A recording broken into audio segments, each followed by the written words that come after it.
Deborah Olshan Cooper here with another fantastic guest on The Passionate Professional.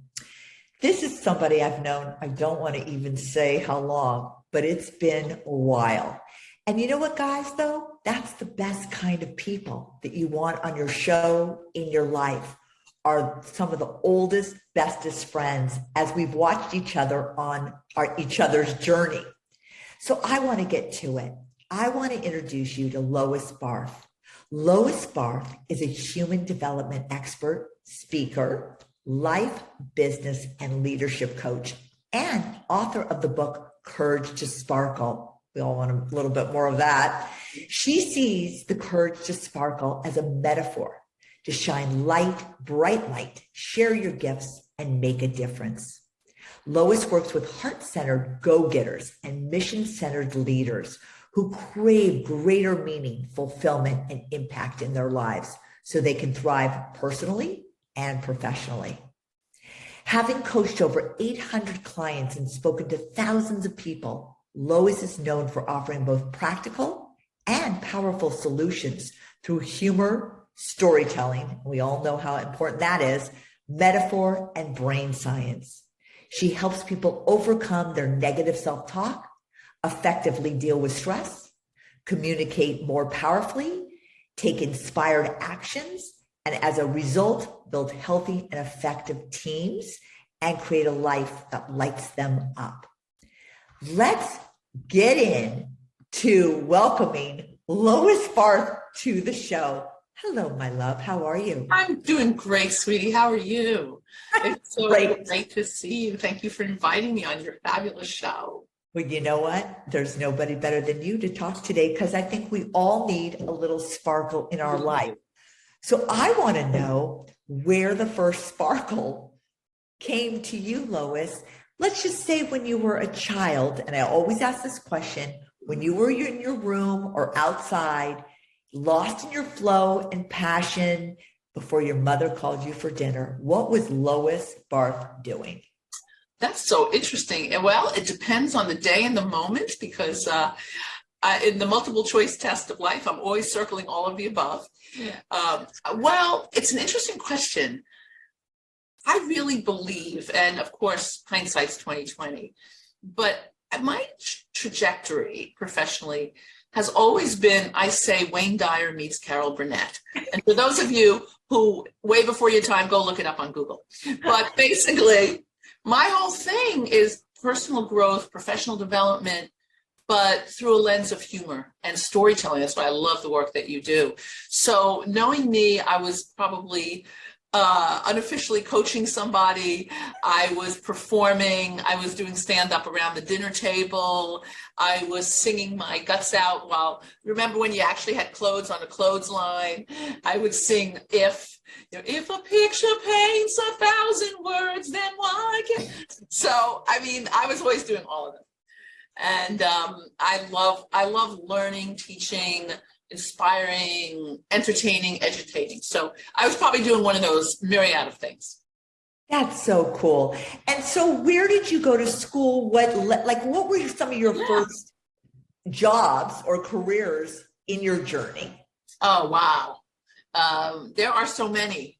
I actually, in the first part of my book, Courage to Sparkle, I talked about playing everything from big heads, which were these paper mache big heads of Dolly Parton, Bette Midler, Barbara Streisand at like High Rollers in Atlantic City. I was a dancing bear at an ophthalmology conference. I was the worst food demonstrator in the history of Macy's Cellar. I got fired after 12 minutes. They were like, congratulations, you are the worst food demonstrator. I was practicing a Mandela, and I sliced off a piece of my finger and I'm talking about how great it is while the blood is trickling down. I mean, it was crazy.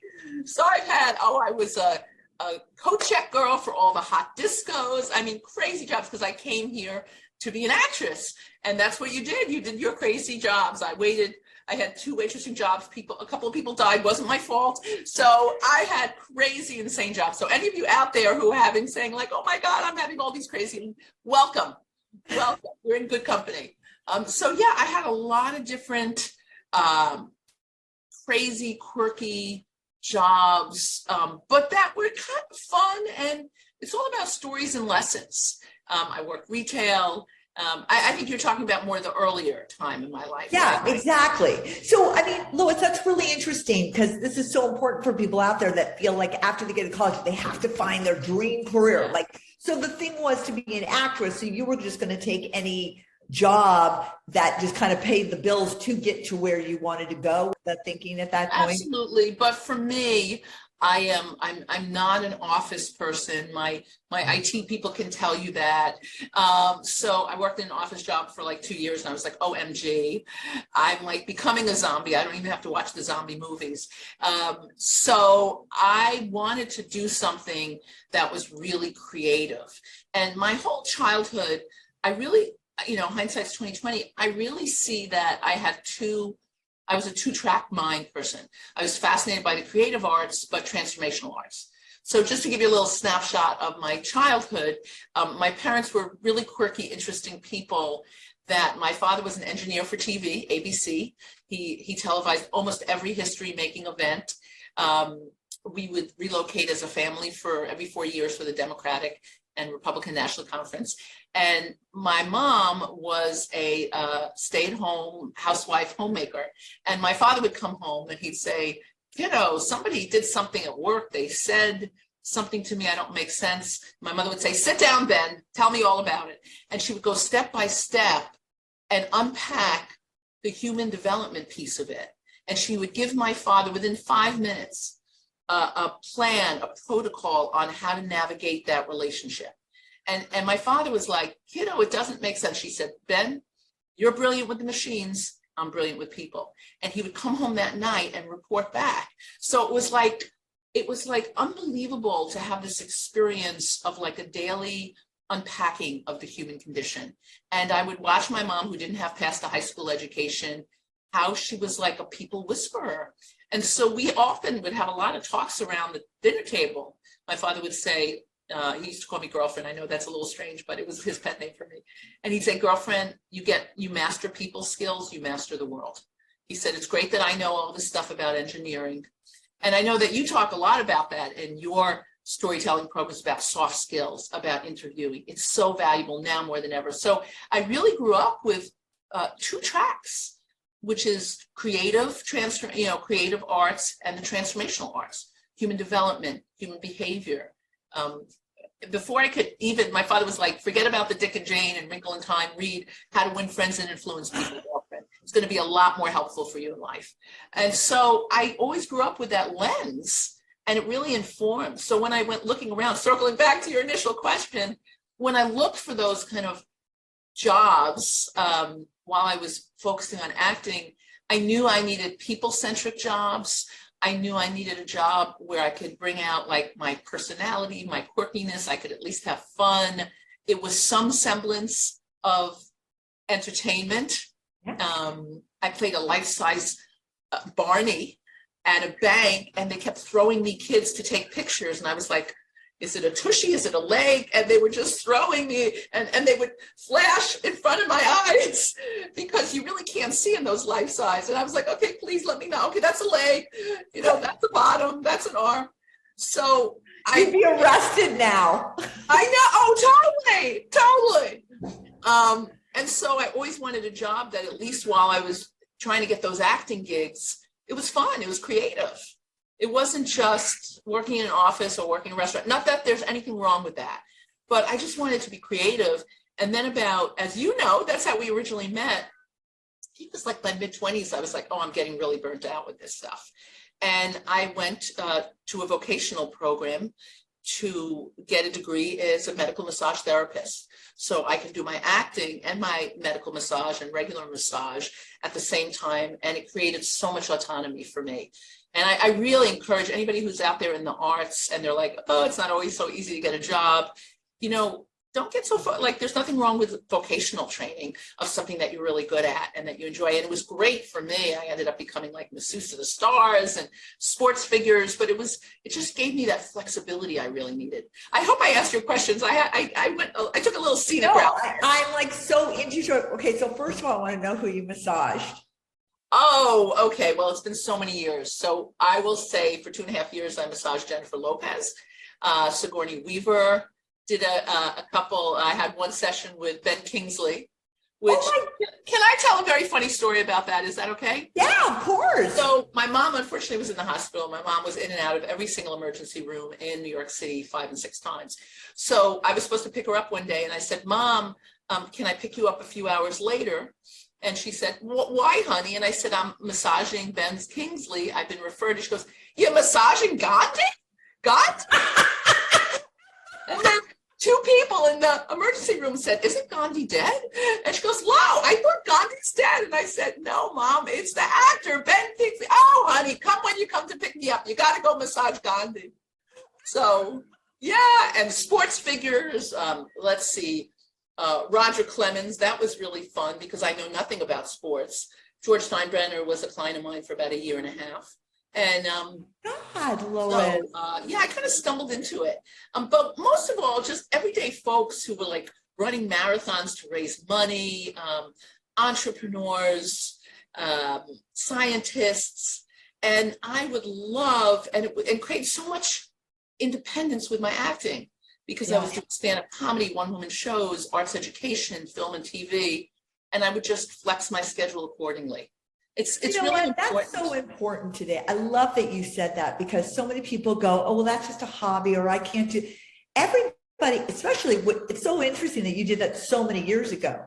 Yet today, your side hustle or vocational training or something can become your job while you're going after your dream career. There is nothing wrong with it. It can give you money, like you say, it can give you autonomy. You can meet people that way. It's funny how many years later that's working in the same way. It actually jettisoned me to get into coaching because people would say, early 2000, I knew that I was sick of the business. The business of acting is just not what it's called show business. It's not just called show. And I just said, I'm really burnt out. And I knew I wanted to do something else. And I was thinking about life coaching and business coaching. It just became popular early 2000s. And I asked, our clients are our best beta market. And I said, "Hey, I'm thinking of becoming a coach." And they're like, "What's a coach?" And they knew I knew nothing about sports, so it wasn't a sports coach. And I said, it's basically taking somebody where they are and setting their goals, helping them set their goals personally, professionally, creating a trajectory, a roadmap, looking at making sure your belief systems and your behaviors are lined up. And the way I say it, I love speaking in sound bites, talking them off the cliff and giving them wings to fly at the same time, depending upon what they're taking. And every single one of my clients said, "Well, that's what you've been doing with me for the last 15 years. You've just been throwing in the massage." And I was like, "Really?" And so that really, and they said, "Are you thinking of doing that?" And I said, "Yeah." And they said, "Does that mean I don't get the massage anymore?" And I said, "Probably not." So it was a process. It's a process, but they were my beta. And it informed me. I loved massaging them, seeing the connection of body, mind, spirit, what was going on in their body, what was going on in their life. If their body didn't match up with what they were saying, I'm like, "I don't know, your body's telling me something else." And I had some incredible experiences, and I'm so grateful I did it. And it was a wonderful gift of watching people's lives change. Well, Deborah, and your work, and knowing that you had a role in that. That was huge. What I find so fascinating in this conversation is that, and what I think the takeaway so far is this, is that here you were massaging, right? Just thinking you were massaging, but the whole mechanics of it and the mental part, like you're just saying, and then you're like unpacking them as you're unpacking them. And that you could use all of that while you just thought you were massaging to do that. That actually then parlayed into what you've become, which is nobody could have predicted that. Nobody could have told you that in school or coming out of college, or what is your major going to be. And this is the point that we want to get across, is that it is a journey, and any one thing you're doing may open the door for another thing. So how did you go about getting certified, or what? And so when you made that decision, what were the steps that you took for you? Just to circle back to what you're saying, and I can't stress this enough, and I say it to my clients in the groups I speak to, I was very blessed that I always looked at life through a lens of lessons. I got a lot of Virgo in my chart. I'm always looking for life lessons. So even when I was massaging people, I never thought of it as just a side gig. It was an incredible privilege to me to be able, first of all, it's an incredibly vulnerable thing. And it's one of the only professions that people just, oh, it's so good to see you. You know, like I'm manna from heaven. But I started to see the correlations. I learned a lot about anatomy and physiology and how that impacts brain science. But I think for me, and I just to dovetail to what you said, Deborah, which is, I call it career translation. It's not career transition. You are merely translating your gifts, your talents, your interest into the next iteration of your career. And I think that's so important because people feel daunted, like they have to, I'm here, how do I go back there? Well, let's turn back the hands of time and the very qualities, the core values, your passions, we're going to just translate it. And so that is a very important way to look at it. It's less daunting. It's less daunting. So to answer your question, I said, well, I want to be a coach. I did some research. I had done this weekend program with this amazing couple. And I said, you know what, I want to do a 6-month holistic life coaching program. And I got certified in that. And then people were coming to me for their whole life coaching. And then they said, well, I'm really up against a career challenge. So I went back and I got certified to do career transition work through a Life Blueprint and Laura Berman for Fort Gang work. And then people were like, my relationships really stink. So I went back and I kept circling back to more training based on what my clients' needs were and what spoke to me. So then I went and I got certified to do relationship coaching, both for singles and couples. And I noticed that within that, women would often shoot themselves in the foot in the dating scene. I'm not saying men were exempt, but so I went and I studied some Alison Armstrong work, which is all about gender training. And then I trained with a clinical psychologist to do anxiety management, because as you know, part of moving forward is being able to tolerate your anxiety. So it all became this gestalt. And then I really missed performing, but I didn't miss acting. And I went, you know what, this is great. I'm loving it, but I really miss, but I don't want to go back into business. And so speaking was a natural progression for me because I love edutaining.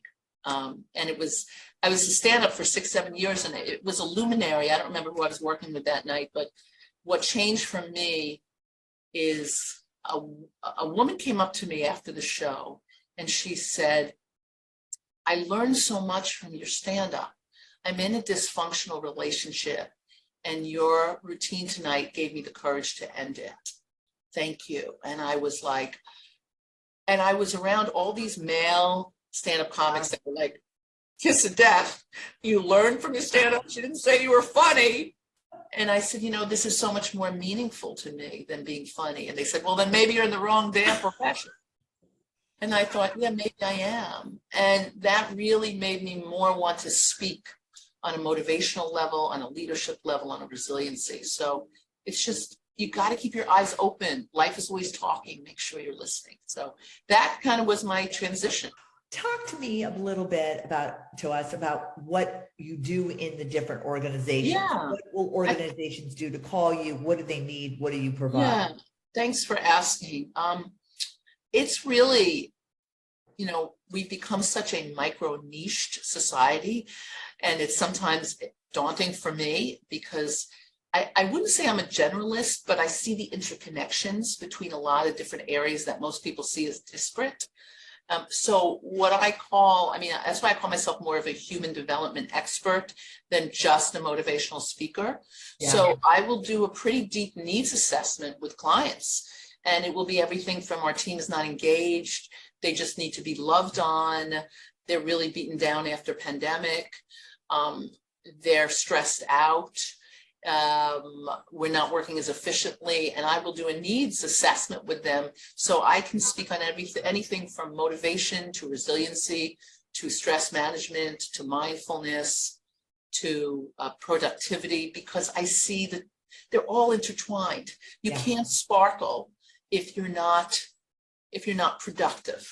if you're not being able to bounce back and take the school of hard knocks and make you stronger, or if you don't have a motivational mindset to really propel you to the next level. So it's what I call is really behavioral wellness meets professional development.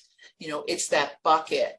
So I've done everything from consultancies where they'll hire me to work with the teams, like one-on-one and in small groups, to big women and male dominated industries. A few years back, I spoke to 1,100 women in trucking, which was awesome. They were mostly women in leadership, but in such a deeply seated male dominating industry. So I feel very blessed. So it's a big bucket, but that has or I would say more like an umbrella that has a lot of different spokes to it. That's awesome. Lois, what would you say to people who want to give their journey or their career a chance? Any words of wisdom that you could impart based on what we talked about today that, to give people a chance? Yeah, I would say so many things. I believe that spirit doesn't give us desires and dreams and goals without a way to manifest it. When you have those recurring dreams happen, this is your divine DNA. Your imprint is screaming, life is always talking, make sure you're listening. So often in coaching, they talk about when you really get clear of the what, the how shows up. So and I am queen of that, of overthinking, of having to figure it out. And I love what Martha Beck says, steering by starlight. You're not going to have, isn't that wonderful? It's one of the titles of her book. It's like, you don't have this, and this is the way. It's not medical school. You're like, well, you do these 3 years, or unless you are wanting to be a doctor. But even within that has a lot of different facets to it. So I would say you have a divine imprint for some reason. And even if you don't know what the profession is, look at the qualities that you have to have.